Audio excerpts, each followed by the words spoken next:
ඔන්න කොහොමද යාළුවනේ? ඔන්න මං අද දිග වාක්‍යයක් ගෙනාවා. ගොඩාක් දිග වාක්‍යයක් ගෙනාවා. අපි බලමු මේ කොහොමද ලියන්නේ කියලා. වැස්ස පායලා තිබුණේ මම පිටත් වෙන වෙලාව වෙද්දි.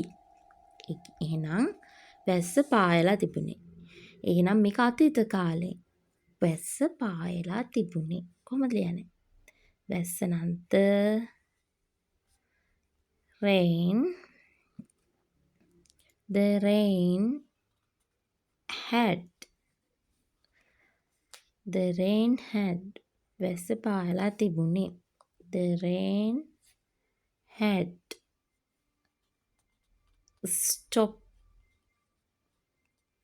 stop it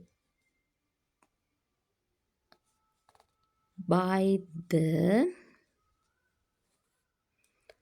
time. වැස්ස පායලා තිබුණේ වෙලාව වෙද්දි. කියන්නේ by the time.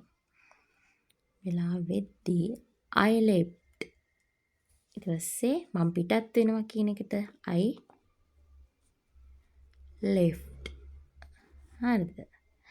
The rain had stopped by the time I left. වැස්ස පායලා තිබුණේ මම පිටත් වෙන වෙලාව වෙද්දි. හරිද?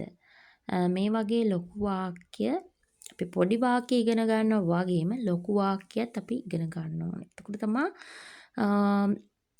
මේක අර පොඩි දේවල් යූස් කරලා මේ ලොකු වාක්‍ය හදන්න ගත්තාම තමයි මේක අපිට ගොඩක් පුළුවන් වෙන්නේ. ඉතින් වීඩියෝ එක හොඳයි නම් මගේ channel එක subscribe කරන්න. Thank you.